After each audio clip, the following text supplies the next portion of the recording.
तर आपण पाहताय महर्षी डिजिटल न्यूज, महापर्व न्यूज.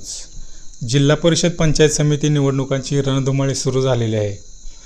नगर परिषद निवडणुकीच्या दरम्यान जे नाव चर्चेत आलं होतं त्यांच्यासोबत आज आपण या निवडणुकांच्या त्याने चर्चा करणार आहोत.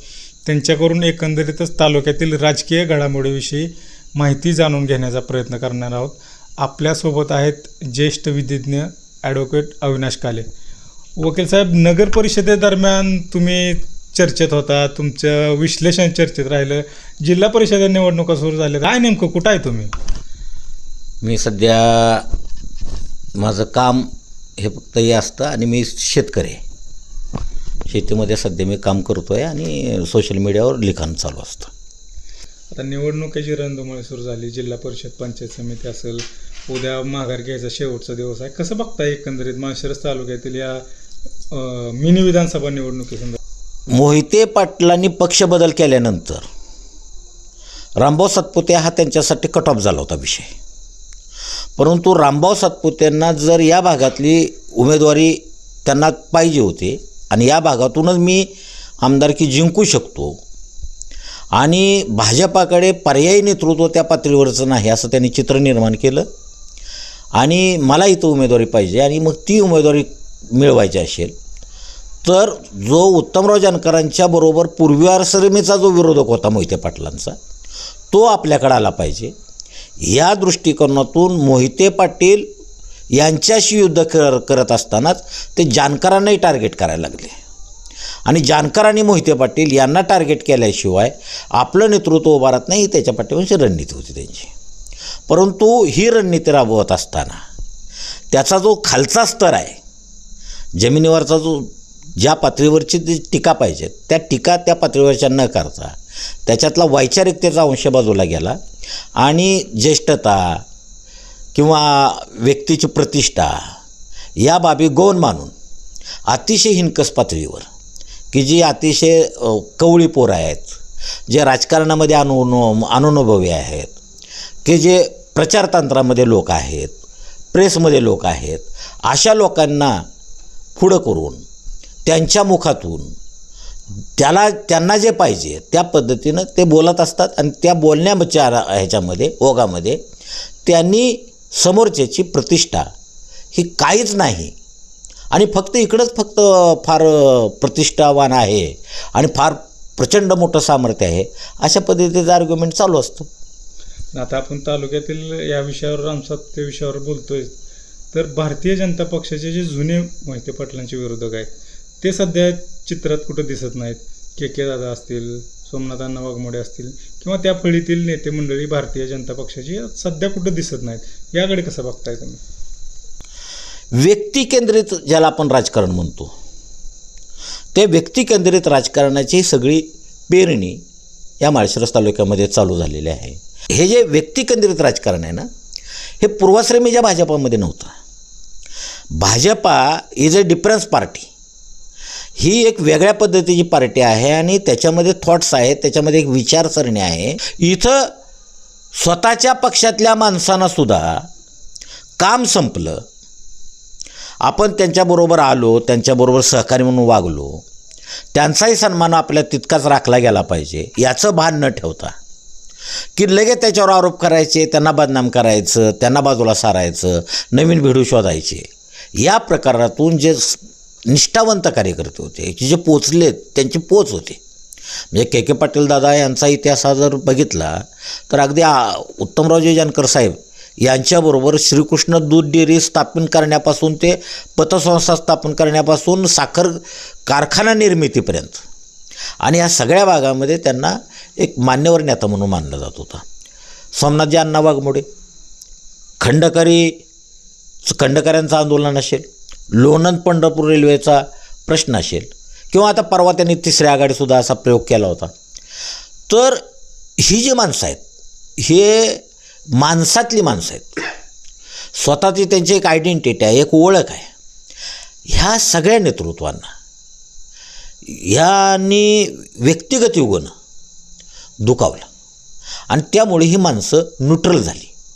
एका बाजूला त्यांचा पक्षावर आक्षेप नाही आहे. म्हणजे आज तुम्हाला जर भाजपामध्ये आलेली जी माणसं आहेत, जे आता टोळकं जे आलेलं आहे, ते टोळकं हे तुम्हाला पक्षाचं एकनिष्ठ टोळकं किंवा पक्षाचा एकनिष्ठ कार्यकर्ता, जुना जाणता कार्यकर्ता आहे आणि तो पक्षाबरोबर आहे असं तुम्हाला दिसणार नाही. तर जे पोरं आहेत की जे खालच्या स्तरावर कुठं तर राजकारण करत होते, काय तर करत होते, फक्त कालवा करणं, गोंधळ करणं, त्या पद्धतीच्या टीका टिप्पणी करणं, अशी चिलीपिली घेऊन हे सगळं राजकारण चालू आहे. त्याच्यामध्ये पोक्त पण राहिलेलं नाही. अभ्यासानुसार आज जे आपण तालुक्यातील निवडणुका बघतोय, कुठल्या हाय व्होल्टेज निवडणुका वाटतं तुम्हाला? कुठली प्रतिष्ठेची निवडणूक वाटते? तुम्ही एकंदरीत चित्र बघितलं, कुठला मतदारसंघ तुम्हाला चर्चेतला वाटतोय? आता निमगावमध्ये जे उमेदवार आहेत, ठवरे आहेत, आबा माजी सभापती आहेत, सगळे जबरदस्त उमेदवार आहेत. एकाच एक जबरदस्त उमेदवार, सगळ्या जाती धर्माच्या सगळ्याचं संतुलन राखून ह्या उमेदवाऱ्या बहुतांशी देण्यात आलेल्या आहेत की ज्याच्यामध्ये जितकं जास्तीत जास्त घराणेशाही जास्तीत जास्त कमी करता येईल तितका करण्याचा प्रयत्न केलेला आहे. परंतु राजकारणामध्ये बऱ्याच वेळा काय होतं की समोरची टफ फाईट असेल तर तितकाच, कारण अलीकडे सगळ्याच निवडणुका ह्या भाजपच्या काळामध्ये प्रचंड खर्चिक आणि अशाश्वत आणि बिनभरवशा झालेल्या आहेत. किंवा इथं स्वतः रामभाऊ सातपुते सांगतायत की मी एकटा आहे आणि माझ्या विरोधात हे 5 मारा संपवण्यासाठी एकत्रित आलेले आहे. असं नाही आहे ते. तर तुम्ही भाजपचे आहात आणि भाजपला संपवण्यासाठी, भाजपला रोखण्यासाठी, कुठलाही पक्ष संपत नसतो, पण भाजपला रोखायचं असेल, भाजपची दादागिरी मोडीत काढायची असेल आणि स्वतःच्या पक्षाचं अस्तित्व टिकवायचं असेल तर ह्या सगळ्या पक्षांनी एकत्रित यावं लागेल. याची जाण आणि जाणीव तयार झाली. याच्यातून मग RPI आली. मग RPI ज्यांचं नेतृत्व करते, RPIमध्ये बहुतांशी नवबौद्ध आहेत, हे तुम्हाला ज्ञात आहे. तर अशा परिस्थितीमध्ये हे जे समाज घटक आहेत, हे पक्षही जरी काय असले तरी नावाला जरी असले तर हे समाज घटक आहेत. विविध समाज घटक या माध्यमातून सगळे एकत्रित आलेले आहेत. पुन्हा एकदा या तालुक्यामध्ये पुन्हा एकदा ह्यांचं स्वप्नभंग होणार आहे. आता तुम्ही बोलता बोलता घराणेशाहीचा विषय काढला. घराणेशाहीच्याच विषयावर जे आमदार उत्तमराव जानकर आहेत, त्यांच्या चिरंजीवांना दहेगावमधून उमेदवारी दिली, तर याकडे कसं बघताय? तिकडून घराणेशाहीचा आरोप करण्यात येतो. आता माझा मूळ प्रश्न असा आहे की उत्तमराव जानकर हे या माळशिरस तालुक्यामध्ये 30-40 वर्षापासून कार्यरत आहेत. तिथले भूमिपुत्र आहेत. लोकशाहीमध्ये किंवा कायद्यान्वये कोणत्याही उमेदवाराला कुठेही निवडणूक लढवता येते, ते कायद्याचा अभ्यासक या नात्यानं आणि सर्वसामान्य माणसाला सुद्धा ही बाब माहीत आहे.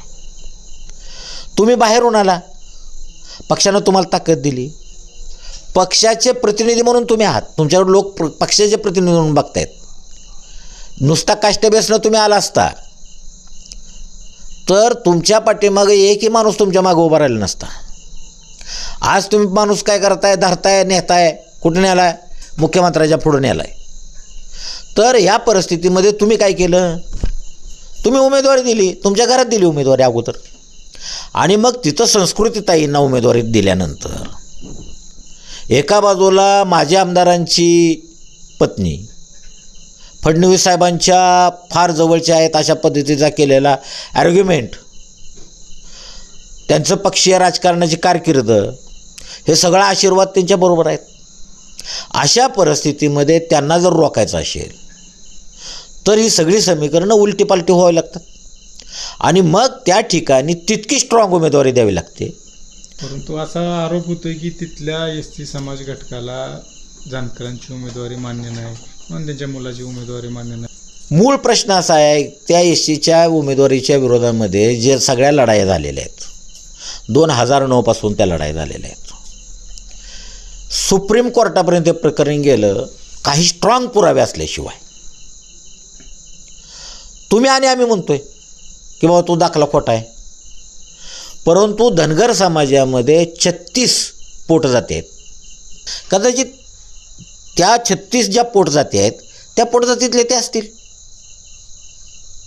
त्याच्यामुळं त्यांनी कुठला तरी स्ट्रॉंग पुरावा त्यांनी त्याला जोडलेला आहे आणि त्याच्या आधारे त्यांना ते मिळालेलं आहे. हा राहिला प्रश्न, तो त्याचा भाग आहे.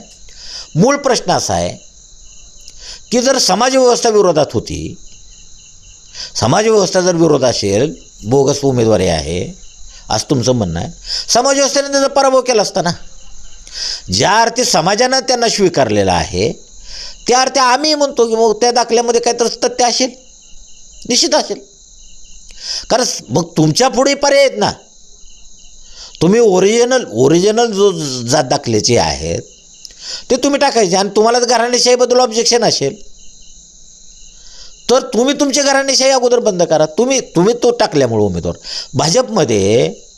भाजपमधला तुम्ही तिथलाच जो दहेगावमधला स्थानिक कोणी असेल, मी अजूनही सांगतो भाजपाला आणि तुमच्या माध्यमातून सांगू इच्छितो की भाजपाचं जे काम करतायत, निष्ठावंत कोणी काम करतायत, त्या भागातल्या दहेगावच्या परिसरातला त्या भागातला जो भाजपचा कुठल्याही काष्टाचा उमेदवार असेल त्याची उमेदवारी तुम्ही द्या.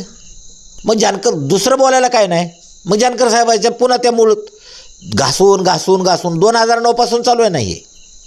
मग हेच मुद्दे पुन्हा काढायचे. कोण काढतं होते ते ठराविक मंडळी काढतात. शेवटचा प्रश्न वकील साहेब, उमेदवारी अर्ज भरताना खासदार धैर्यशील मोहिते पाटील यांनी सांगितलं, एका शब्दात त्यांनी उत्तर दिलं की सुपडा साप. निश्चित त्याचं कारण आहे हो, निगेटिव्ह मतं ज्याला म्हणतो आपण, की जे पूर्वपरंपरानं मोहिते पाटलांच्या विरोधामध्ये जी मतं होती ती मतं त्या भागातली मतं जी आहेत त्या गट्ट्यातली मतं ही विरोधात जातात.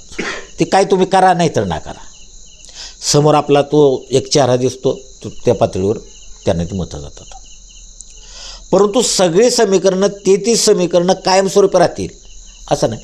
कालचे जे निगेटिव्ह माणसं होती ते सकारात्मक होते.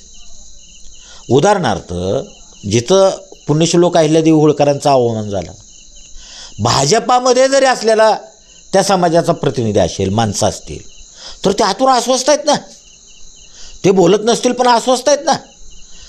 पुण्यश्लोक अहिल्यादेवी हे त्यांच्या अस्मितेचं प्रतीक आहे. भारतीय लोकशाहीच्या पुढं जे संकट आलेलं आहे आणि जे आता गिरीश महाजनांनी डॉक्टर बाबासाहेब आंबेडकरांचा अवमान केला, एक वनरक्षक पोलीस अधिकारी माधवी जाधव नावाची बाई आहे, ती उठले, तिनं सांगितलं मला सस्पेंड करा, मी वाळू उतरवेन नाहीतर मी माती भरेन, माती खोदेन, मी कसं जागायचं ते ठरवेन, मला नोकरीची परवा नाही, पण डॉक्टर बाबासाहेब आंबेडकरांचा अवमान झालेला मी सहन करणार नाही. ही अस्मिता असते. माणसं आहेत ना जे भाजपाला आज कसले परिस्थिती स्वीकारत नाहीत. ही वस्तुस्थिती आहे.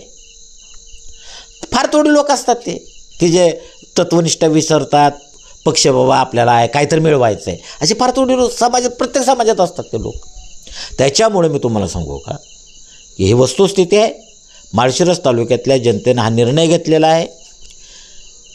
आम्हाला पक्ष म्हणून पक्षाबद्दल आक्षेप फार नाही आहे, पण व्यक्तीची जी प्रवृत्ती आहे ती जर अहंभावी असेल, तुम्ही जर सतीश सपकाळांची मुलाखत जर बघितली तर त्यांनी सतीश सपकाळांनी सहज सांगितलं, आम्ही आमच्या घरचं खायचं आणि तुमचं ऐकून घ्यायचं, मन म्हणेल तसं, ते आम्ही चालू देणार नाही. मग सुपडा साप कोणाचा होईल, पक्षाचा होईल की व्यक्तीचा होईल? सुपडा साप हा इथं त्यांनी जे उमेदवार उभा केलेले आहेत त्या उमेदवाराचा होईल. याचा अर्थ असा आहे की त्या व्यक्तीचा तो सुपडा साप होईल.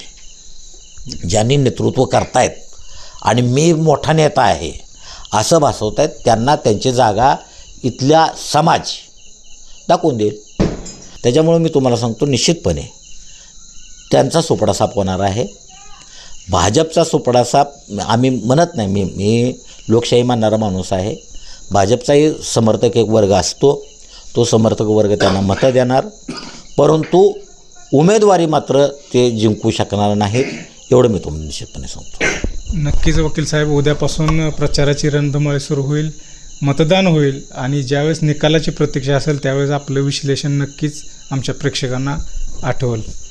माझे सहकारी अमित गदातेसह सागर खरात, महर्षी डिजिटल न्यूज, महापर्व न्यूज, अकलूज.